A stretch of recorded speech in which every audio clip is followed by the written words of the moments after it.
Evelyn Ackah from Ackah Business Immigration Law. Thank you so much for joining me today.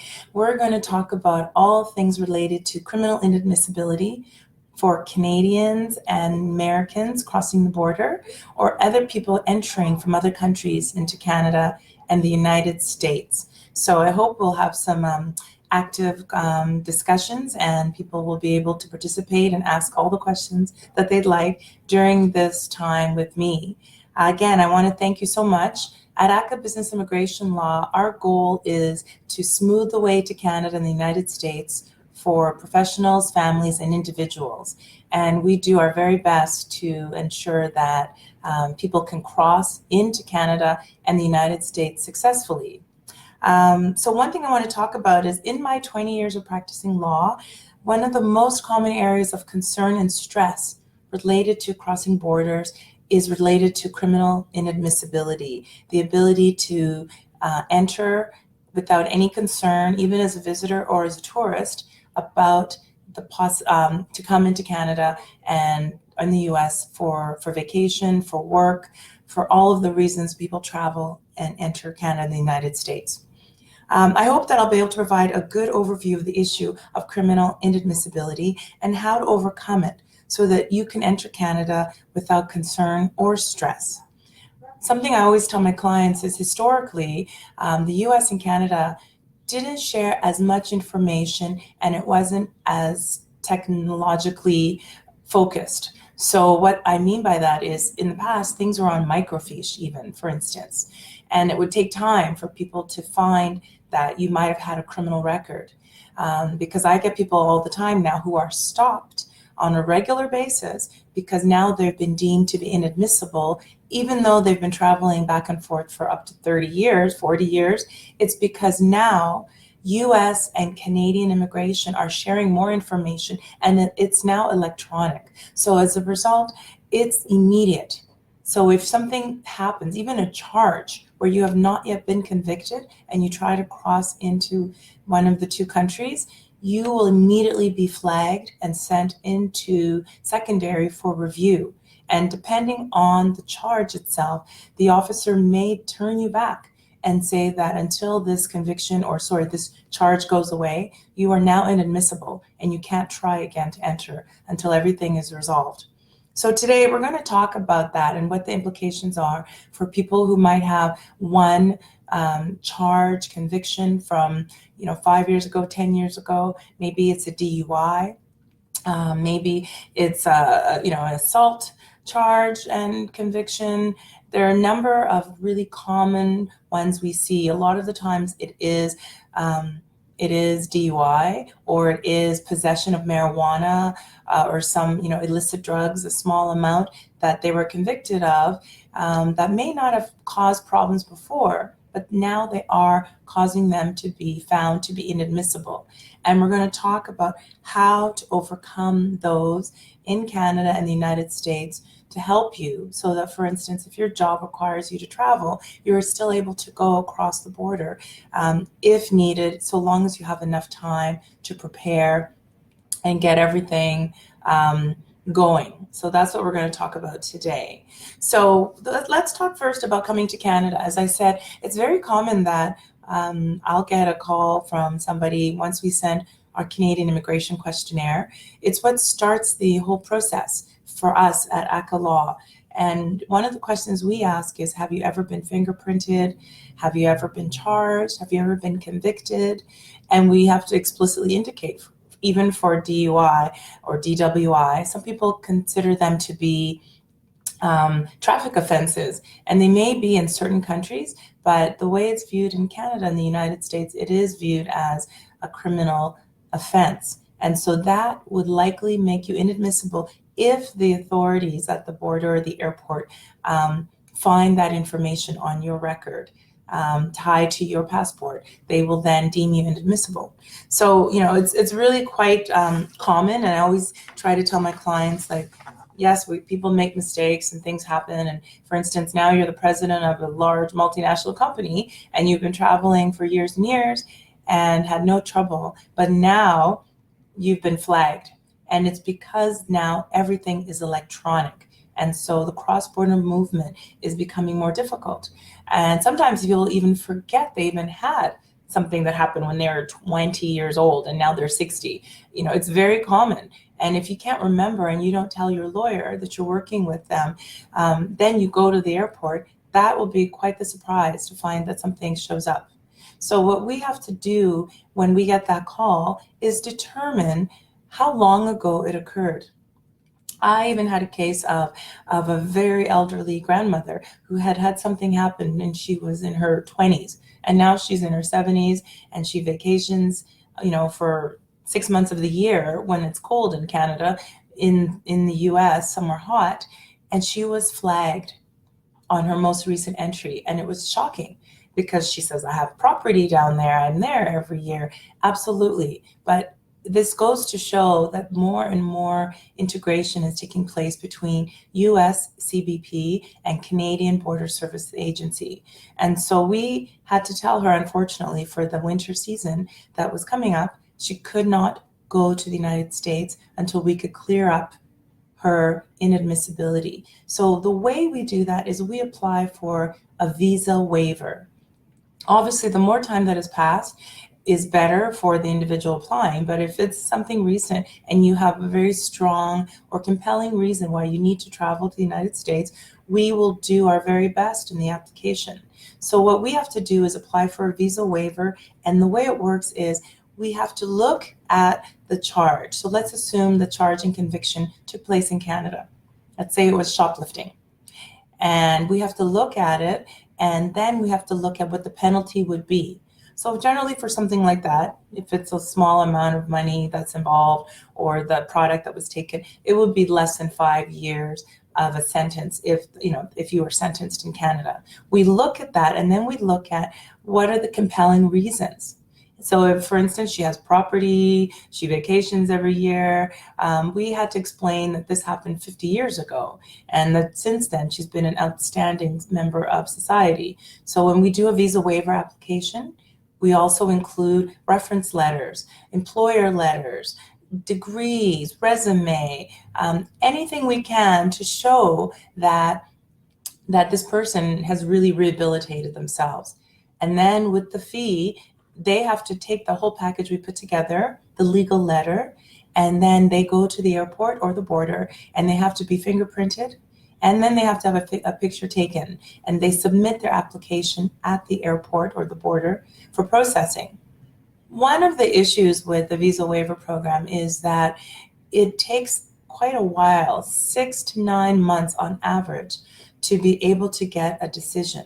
So that means for that 6 to 9 month period, based on their processing times, you cannot enter you cannot enter the United States, and you have to wait until you get notification that you've been approved in order to travel. And so that is obviously a hardship for some people. It could affect their employment situation, their family situation. They can't just go on a trip to Disneyland with everybody else because they're barred from entry. But once the visa waiver comes in and you receive the visa waiver, then you can travel. But that means every time you travel, you must take the visa waiver with you in your passport to present.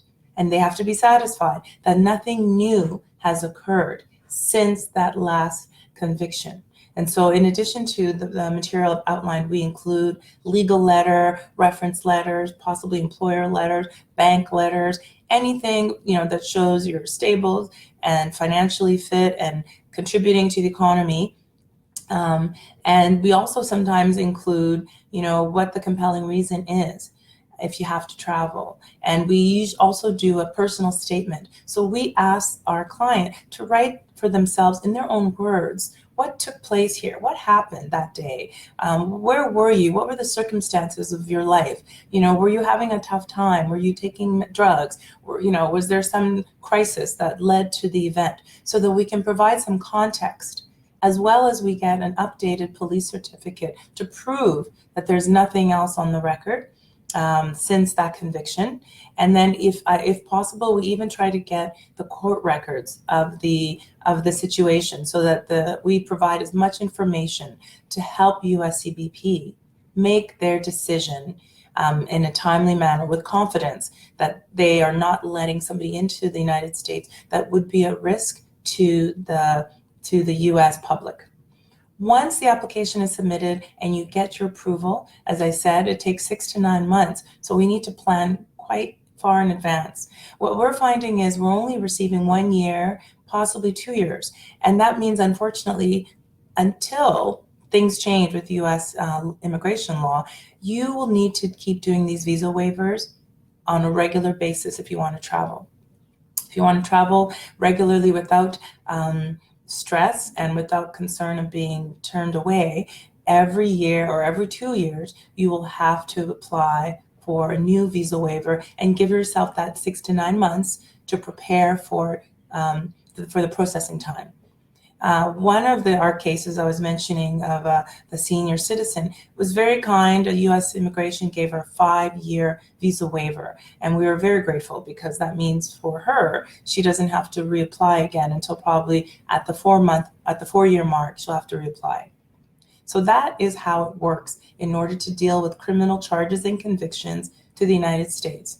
I have another client who was in the process who has just been charged and unfortunately tried to travel. It was really quite shocking. Within 2 days, all the information was shared with U.S. immigration and he was turned back, even though he had not been proven guilty, even though he hadn't even had a court date set. And he had to go for business. He could not travel simply because of the nature of the charge that took place. So this is really important for you to think about. It works very differently on the Canadian side, I have to say, and I'm very pleased about that. In Canada, we have different means to deal with criminal inadmissibility. So unless there are any questions, I'm just going to continue on. For us, if you're deemed to be criminally inadmissible, let's say you're coming from the US, the UK, you have something like a DUI, an assault charge, sometimes it'll be theft, burglary. Those are more of the common things we've seen over the years. And you've been convicted or even charged. That is at the discretion, of course, of the officer. But generally we say, how long ago did this take place? And we have to do that assessment so that we can determine, is it just occurring? Are you still in probation? Because if you're in the probationary period, let's say you got a 1-year probation period, the clock to look ahead so that when you're eligible to apply for a temporary resident permit does not start until after the whole disposition is completed. And that means after the probation is finished. So because maybe you served time and you came out and you still have 2 years probation, the clock for looking at cleaning this up for you with respect to Canadian immigration does not start until that probation is finished and we can prove that it has been disposed of and is completed. So for us in Canada, we look at 5 years and 10 years, depending on the type of offense. If it's considered minor, and maybe you only have one, and 5 to 10 years have passed, depending again on what it is, you may be eligible for what is called deemed rehabilitation. And what that is that immigration in Canada will recognize that time has passed and that you only have one thing and that it's minor. So for instance, a DUI or a small marijuana possession charge, something that you've paid a fine for, but you still have a record for, something like that. Those applications can be submitted at the border, at the airport, if you're an American citizen, with all the information available. And then you bring what you normally would bring to present to immigration to prove that you don't have any more criminality. So for instance, if we were to help with the package for deemed rehabilitation, in addition to our legal letter outlining our case, we would also include reference letters. We would include an updated police certificate or FBI certificate to prove that there's nothing else on your record, as well as maybe the compelling reason. Why do you need to come? Is it because you need to work? And if you need to work, we might need to provide some information as to why you need to come into Canada for business meetings, things like that. If you have a full, complete package and you're prepped and you're presenting well, we will prep you and you will go to the airport and present it and say, I'd like to apply for deemed rehabilitation. Usually that process could take a couple hours because they have to be satisfied at CBSA that, again, you are not a risk and that there's nothing else on your record. And then to show that you are not a risk to anybody in Canada, they will then deem that you have been rehabilitated. What that means for you for the minor convictions, the one, is that it goes away. Unlike the United States, where it never really goes away, at least the way things are currently working, it goes away in Canada under deemed rehabilitation.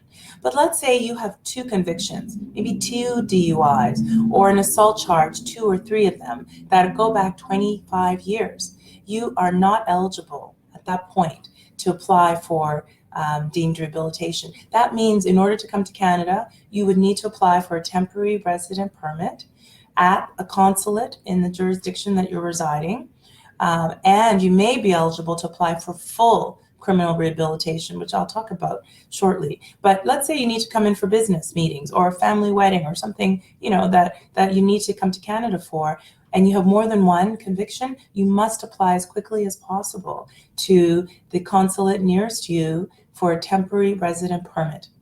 A TRP is basically permission by the Canadian government to come into Canada, even with your history of a conviction or two convictions or more, and that you provided them with all the evidence to show that you are not a risk, that now you're an upstanding member of society.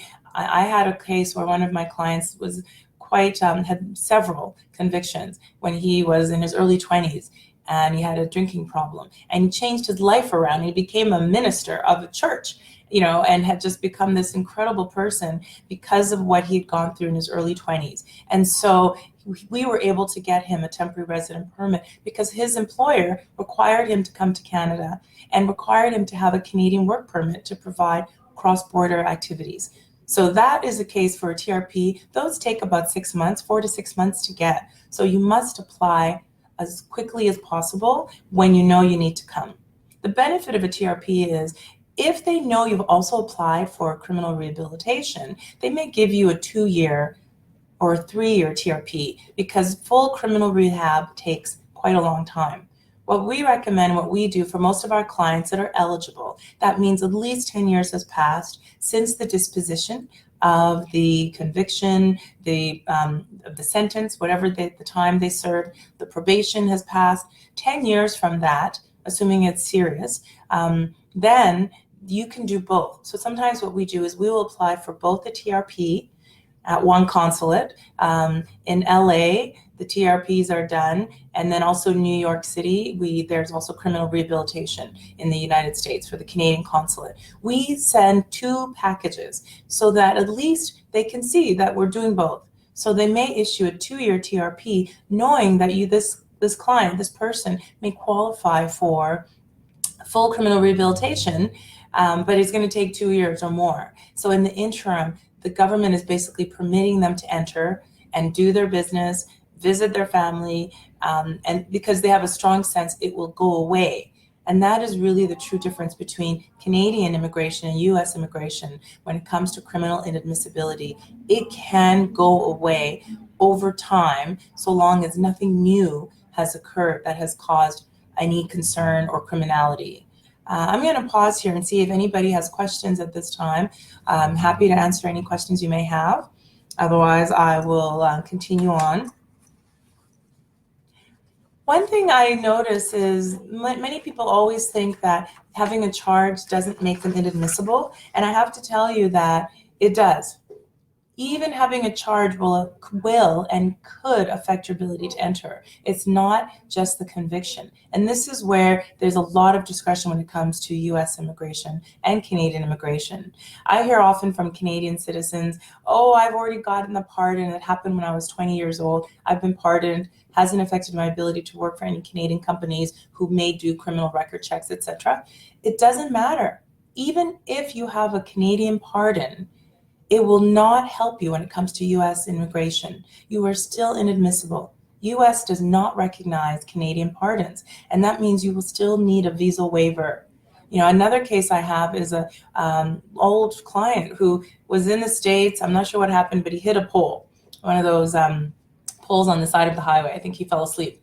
And instead of making it go away, the officials, the highway traffic officials, charged him with reckless driving. He was not drinking, but he hit a pole. I think he fell asleep. They charged him and convicted him with reckless driving. He paid a fine. And to this day, even though he is, a senior executive, he needs to continue renewing his visa waivers indefinitely. And I do hope that over time, U.S. immigration will change, because we always think it's a bit of a cash grab. Like, it's not cheap to apply for a visa waiver. You have to do it every year, or every 2 years if you're lucky to get a 2 or 3 year. Very rare is that you get a 5 year, like the old grandmother that I mentioned earlier. And so it means that you always have to think about it, or you choose not to travel to the United States. That is clearly something that you can do. So are there any questions? I see some people here online, and I just want to throw out some space for you if you'd like to ask any specific questions about your situation. And this, I just want to also say, all of the comments I'm making apply, whether you're Canadian, American, UK, coming from the Middle East, so long as your criminal conviction or charge is detectable through the means that immigration officials have, whether it's Interpol, RCMP, FBI, if it shows up, it will affect you. One other thing I should mention is, if you have a criminal record and you need to come to Canada, you need to apply for an electronic travel authorization. Everybody can apply for them.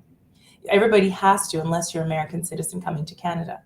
And this is where the issue of inadmissibility comes up, because in the ETA form itself, the electronic travel authorization form, which is online, which you pay a small amount for, I think it's $7, you do this so that you can get a 10-year ETA to come and go.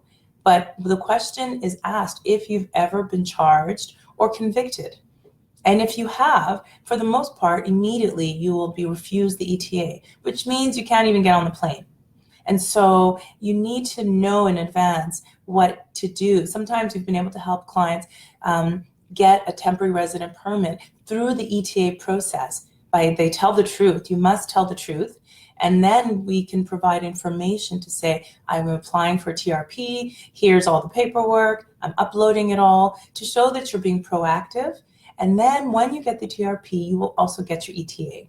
So that is how it works. It'll stop you even at the front end. If you don't apply, they now have means to determine who has a criminal record before you can get on the plane. The only exception to the ETA are American citizens. Everybody else needs one.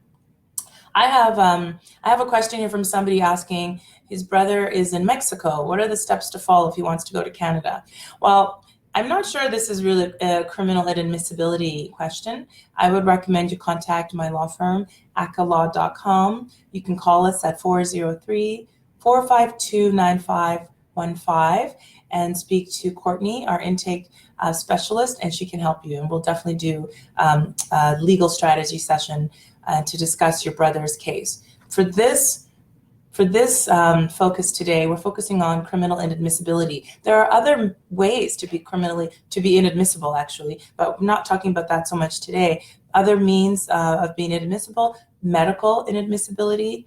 If you have a serious medical condition, something that will affect your ability to be healthy in Canada, or to be seen, if they see you as a burden to the healthcare system and you will have excessive demand, you could also be deemed inadmissible. If you're involved with organized crime internationally, you can be deemed to be inadmissible. So there are a number of different reasons why people are deemed inadmissible. It's not just criminal history. It can also be espionage, human or international war crimes. I had a case years ago where somebody apparently was deemed to have been involved with a genocide situation, and he was not eligible to enter Canada. So these things follow you significantly. The number is 403-452-9515. And we'll be happy to help you.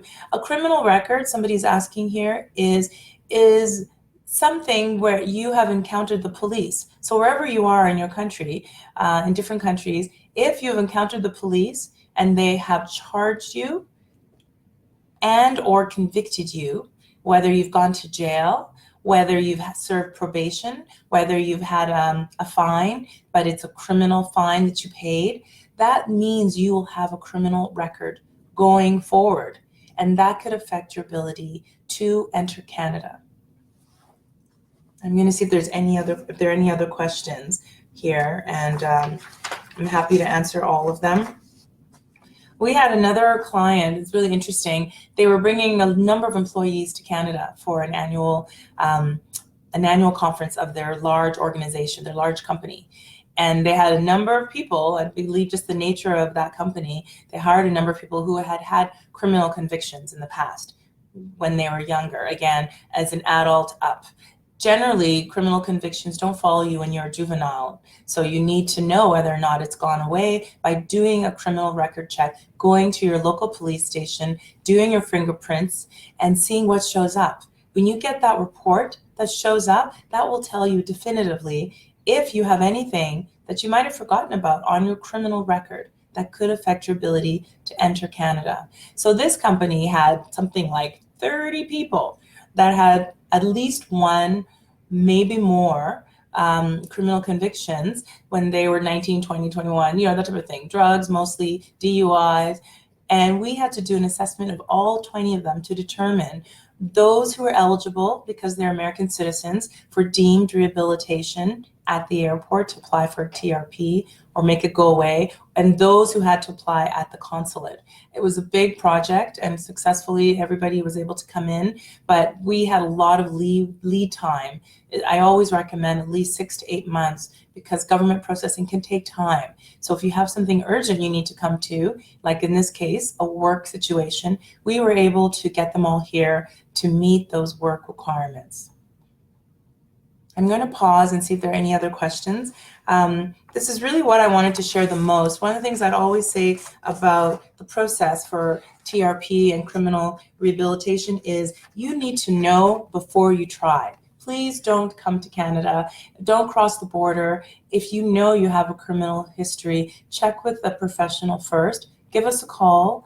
Allow us to investigate. We'll help you through the process. But you can now do FBI searches online even for yourself, and they're taking up to 5 to 7 days. In the past, they used to take up to 3 months sometimes to get. So being able to do it quickly lets you know what's ahead, rather than trying, and now it's something that has occurred in the current situation. It's more current and present that you made an effort to enter, let's say, Canada, and you knew you had a criminal record. Being turned back is worse, I would say, than not doing it at all and doing it properly by applying for full rehabilitation. One of the questions here is if there is a case where the police did investigation but there was no charges, then it's treated as no charge. There's no conviction, no charge.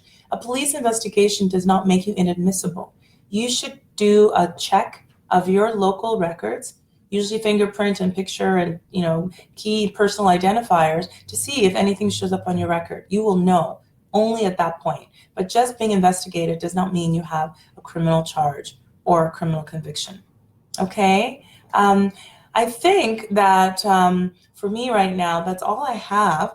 And I would recommend that anybody on the call who's participating, if you have more questions and you'd like to learn more or to ask specifically about your own situation, feel free to give me a call at 403-452-9515. Again, 403-452-9515. We'd love to help you smooth the way to Canada, the United States, and hopefully get here without dealing with the surprise of finding out that you're inadmissible. I'd like to thank you all so much for joining me here with Ackah Business Immigration Law. Have a wonderful day. Thank you so much. Bye-bye.